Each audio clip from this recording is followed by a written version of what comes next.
Greetings, fellow Bible readers. Welcome to week 2 of our Bible read-through. The theme for this week is Sinner Saints.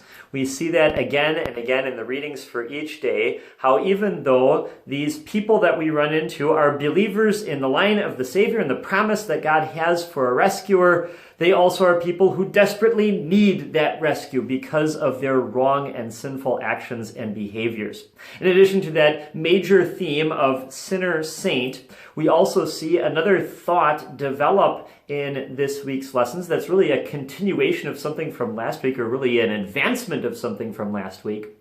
Last week we saw in the story of the life of Abraham how God carries out his promises entirely without human effort or work. And this week, we see God carry out his promises entirely apart from human merit that he should carry out those promises. So, without any further ado, let's get into the readings for each day. On day 1, we begin to see that sinner-saint dynamic in the lives of Isaac and Rebekah, the next generation after Abraham in the line of the Savior. We see how even though they are the heirs of the promise, they end up playing favorites to the detriment of their home and family life. We also see Rebekah and her favored son Jacob using deceitfulness in order to try to get ahead.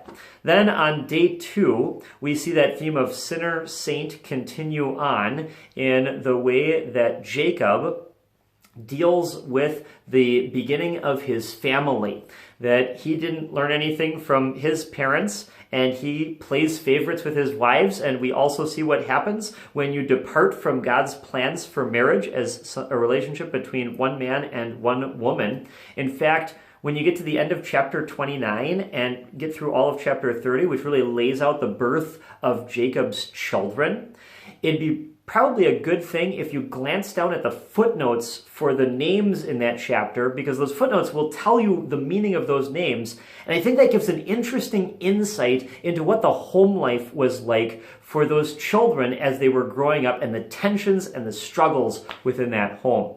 Then on day 3, as we continue on with that story of Jacob, we see that sinner-saint dynamic kind of brought out in a very physical way. On the one hand, Jacob trusts in God's promises. On the other hand, he is anxious and nervous about meeting his brother Esau again. And that kind of culminates in the wrestling match that he has with God. And he clings to God despite his struggles and his doubts. And that's something that we can relate to as Christians, because often in this life, we struggle with our doubts and our fears, even though we have God's promises to hold on to. Then on day 4, we see that sinner-saint struggle play out in the way that Jacob's sons deal with an incident involving their sister Dinah and a gentleman named Shechem. Also in that day 4 reading, we get another genealogy excursion, this one dealing with Esau. And even though we're not super concerned about Esau and his family line because it's not the line of the promise, God takes this excursion and gives us this genealogy because he's driving home his faithfulness to his promises. God had said that Abraham would be a father of many nations, and this genealogy gives us the proof that Esau, one of his grandsons, became a great nation, not just simply Jacob and his family. Then on day 5, as we continue on, we get the beginning of the story of the life of Joseph.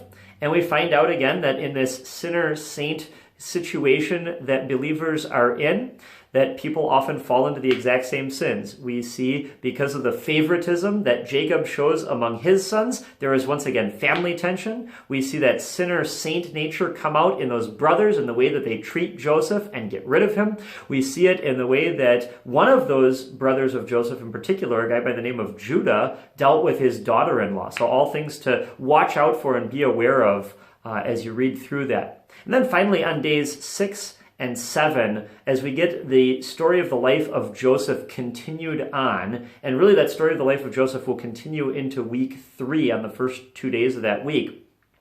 we get to see something really cool in that story of the life of Joseph.